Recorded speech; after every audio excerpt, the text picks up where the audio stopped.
صباح الخير، عاملين ايه؟ يا رب تكونوا بخير. طبعا فيديو النهارده لكل الطلاب الجامعيين الجدد، مش لطلاب زراعة بس، ولكن لكل الطلاب اللي رايحين أولى جامعة. هنتكلم في فيديو النهارده عن أول يوم جامعة. هناخد ايه معانا أول يوم جامعة، وهنعمل ايه، وهيكون في بعض النصايح كده بخصوص الجامعة عامة.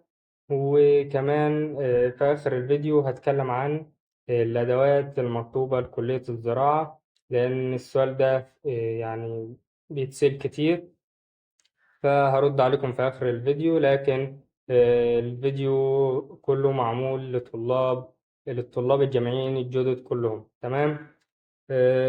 بس دي كانت مقدمة الفيديو، بس كده يلا نبدأ الفيديو. أول سؤال معانا وأكتر سؤال بنسأله لنفسنا هو هناخد إيه أول يوم جامعة؟ هل هنروح بالشنطة عادي ولا ما نروحش من غير أي حاجة ولا هنعمل إيه؟ هرد على كل الأسئلة دي. تمام. بص، أول يوم روح عادي جدا خالص. أهم حاجة يكون معاك قلم، ويكون معاك أي حاجة تكتب فيها.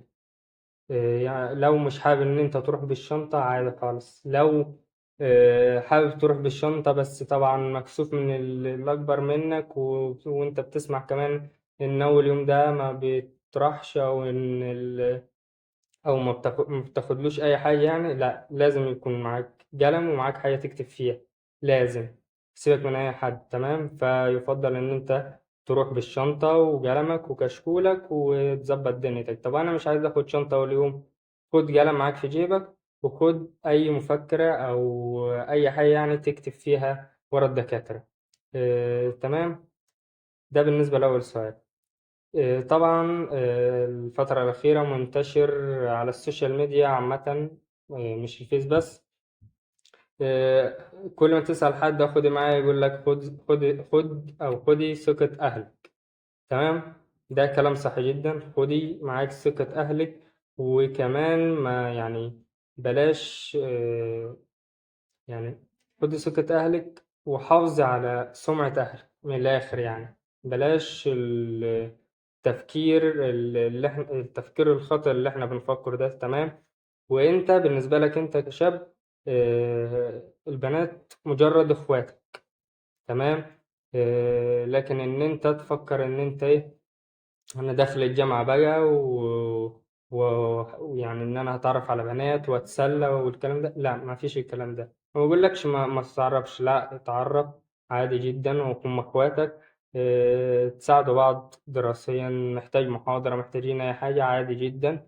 ولكن بلاش الافكار البعيدة دي اللي بتودينا لحتت مش تمام يعني. تمام. دي بالنسبة لتاني نقطة. وكمان بلاش التفكير اللي هو أول يوم جامعة بقى وهجيب جيتار والكلام ده، كل ده ما فيش الكلام ده. تمام. ونخبط في بنت والكتب بتوع وننزل نلمها مع بعض، أو الدولس يقع على اللبس والكلام، ما فيش الكلام ده. تمام. يعني بلاش تعيش أوهام مش حقيقية، دي كلها مجرد حاجات بنشوفها في الأفلام، لكن مفيش الكلام ده. تمام.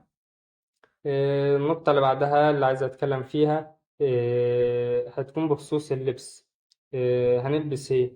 بص يا معلم، اللبس هتلبس أي لبس عادي. تلبس قميص وبنطلون أو بنطلون وتيشيرت عادي جدا. خليك على طبيعتك. ويعني أي لبس هتلبسه عادي جدا وزي الفل. وانتي كبنت هتلبسي لبسك الطبيعي. اهم حاجة يكون محترم، بلاش اللبس الاوفر. تمام. بس ده بالنسبة للبس، لان يعني بنكون قلقانين جدا بخصوص الموضوع دي. لا، بيكون لبس عادي جدا. تمام. وكمان يعني بلاش نأفور. تمام. لدرجة ان احنا انت تجيب بدلة والأستاذة تروح أول يوم بسواريه كأنه فرح حضرتك وخطوبة صاحبتها. فما فيش الكلام ده. تمام. بلاش تأفر. تمام. بس كده. ده بالنسبة لللبس. وآخر حاجة بالنسبة لللبس، مفيش حاجة اسمها لبس جديد للجامعة أو لازم أجيب لبس للجامعة. عادي جدا لو عندك لبس، وأهم حاجة يكون طالما لبس كويس ومحترم تمام. يعني بلاش نضغط على أهالينا زيادة عن اللزوم، تمام. وبس كده. وأي لبس صدقني هتلاقي الدنيا ماشية عادي تمام. ومع الوقت هتفهم إن الكلية ما تستاهلش إن أنت تروح بلبس يعني قايم، تمام. لأن أنت فعلا في الكلية بتتمرمط، بتمشي من مبنى لمبنى وهكذا. يعني هتدخل الكلية وهتفهم، يعني بعد كده هتنزل بالترنج عادي، تمام. فما تشغلوش بالكم بموضوع اللبس والكلام الفاضي ده، كله ده صدقني كلام فاضي. أهم حاجة إن أنت تكون رايح علشان مستقبلك ودراستك وبس، تمام. والنقطة اللي بعدها هنتكلم عن التصوير. طبعا هل نتصور أول يوم جامعة ولا لأ؟ والكلام ده كله، يعني بتسمع كلام كتير، وإن الأكبر منك يتريقوا عليك والكلام ده. بص، اعمل اللي أنت عاوزه. أول يوم ده خد راحتك، تصور، اعمل اللي أنت عاوزه. أنت حر، أنت حر ما لم تضر، تمام. فعيش واتبسط، واللي أنت عايزه اعمله. وأنت عيشي واتبسطي وتصوري أنت وأصحابك، وعادي عيشوا حياتك. ما حدش هيقول لكم على أي حاجة، فبراحتكم خالص، تمام. ده بالنسبة لموضوع الصور. في إيه تاني هنتكلم عنه. النقطة اللي بعد كده هي خليك على طبيعتك، تمام. بلاش نغير من حاجة فينا عشان مثلا أعجب صاحبي أو صاحبتي أو تمام. فخليك على طبيعتك في كلامك، في لبسك. بلاش الأفورة في اللبس مثلا عشان أعجب حد معين أو ألفت الأنظار. بلاش الكلام ده كله، لأن يعني أي حد سواء ولد أو بنت فبنشوفكوا بنظرة مش كويسة. أنت مش مشكلة إن أنت تهتم بنفسك طبعا وبلبسك، ده حاجة كويسة. و... وكمان نظافتك الشخصية، ولكن أهم حاجة بلاش نعمل حاجة مش على طبيعتنا، تمام. يعني خليك اتعامل بطبيعتك، بس كده. ده بالنسبة للنقطة دي. بعد كده النقطة اللي بعدها، أهم حاجة خليك قريب جدا من الدكاترة. اتعامل معهم كويس، بلاش تعاند معاهم. لأن الدكاترة لو حطوك في دماغهم هتزعل جامد. آه، ولكن انا ما بقولكش جرب منهم، علشان ما يعزوكش. الدكاترة كويسين جدا وهيعاملوك باحترام، وكمان هيساعدوك في حاجات كتيرة جدا. ولكن الدكاترة لما بتلاقي حد محترم بيعملها كويس جدا ومتفوق في دراسته، هما بيقدروه جدا، بيتعاملوا معاه كويس. وكمان لو احتجت أي حاجة هما مش هيتأخروا عنك. لو وقعت في أي مشكلة هتلاقوهم معاك، لأن هم عارفينك أنت مين، عارفينك إن أنت محترم، عارفين إن أنت متفوق دراسيا. فمستحيل يشكوا مثلا إن أنت عملت حاجة. فلا هيفيدوك. يعني الدكاترة هيساعدوك في حاجات كتير. فبلاش إن إحنا نعمل مشاكل وعشان نبان جامدين وكده والكلام ده كله. لا، ما يعني بلاش الحوار إن أنت عايز تبان جامد أو روش مع أي حد، مش الدكاترة بس، لأن في النهاية أنت اللي هتزعل وأنت اللي هتخسر يعني، تمام. النقطة اللي بعد كده وهي علشان تكون ناجح في الجامعة، في شوية حاجات لازم يعني تعملهم. لازم أولهم وأهمهم حب الخير لغيرك. ده يعني أكبر سبب عشان تكون ناجح في الجامعة فعلا. حب الخير لغيرك، ساعد غيرك. لو حد محتاج محاضرات، سكاشن، أيا كان، ومعاك الحاجة دي ابعت له. سواء طلب منك ما طلبش، عرفت إنه محتاج ابعت له. بلاش نحقد على بعض، بلاش نتخابس على بعض، لأن صدقني مش كويس ومش هيفيدك. فلا، حب الخير لغيرك. يعني يتمنى للكل الخير. ساعد غيرك.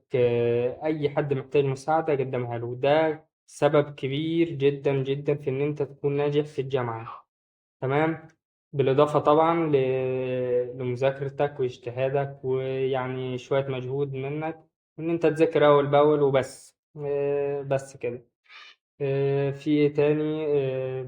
آخر حاجة بقى، ودي دي تخص أي طالب زراعة أو أي طالب كليته علمية وعملية في نفس الوقت. بنسأل عن الأدوات. بص يا صديقي، الأدوات ما تجيبش أي حاجة دلوقتي. تمام. الأدوات هتجيبها لما تدخل الجامعة. ليه؟ مبدئيا الأدوات بتختلف من جامعة للتانية. تمام. فأنا حتى مش هقول الأدوات اللي هي المطلوبة في جامعتي، أنا مش هقول ده. ليه؟ لأن أنا معرفش إيه اللي ممكن يحصل أو إيه اللي يتغير، أنا معرفش. تمام. فأنت بتدخل بتعدي أول أسبوع. أول أسبوع ده يعني الأدوات دي بتستخدمها في السكاشن، فأول أسبوع ده مش بيكون فيه سكاشن أصلا. هتبدأ تقريبا من تاني أو تالت أسبوع سكاشن. تمام. اول سيكشن انت مش مطالب باي حاجه. فاول سيكشن كل دكتور هيقول لك انا محتاج ايه. فاول سيكشن من السكاشن بتاعته هيقول لك انا محتاج ايه. ولكن حاجه رئيسيه طبعا لازم هتجيبها، وهي البلطو. تمام. والبلطو ده اهم منك انت شخصيا، يعني مش مهم انت تروح، المهم البلطو يكون يعني اياك ثم اياك ثم اياك ثم اياك ان انت تنسى البلطو، يعني بعد كده يعني. تمام. فبلاش تستعجلوا يعني. يعني ما تقلقوش، واحدة واحدة الدنيا هتتظبط. والأدوات يعني محدش يجيب حاجة غير لما تطلب منه. تمام. لو حابب تجيب البلطو تمام مش مشكلة، ولكن يفضل إن أنت تجيب الأدوات كلها مع بعض وكده. وبس كده. ده كان فيديو النهاردة. بتمنى أكون قدرت إن أنا أفيدكم. تمام. ولو عجبك الفيديو ما تنساش تعمل لايك وكومنت وشير كتير جدا جدا، عشان باقي زمايلنا تعرف إيه اللي المفروض يحصل في أول يوم جامعة والمفروض نعمل إيه. تمام. وبس كده. لو بتشوفني من على اليوتيوب ما تنساش تشترك في القناة وتفعل زر الجرس. ولو عندك أي استفسار سيب لي كومنت وأرد عليك. وبس كده، يلا سلام.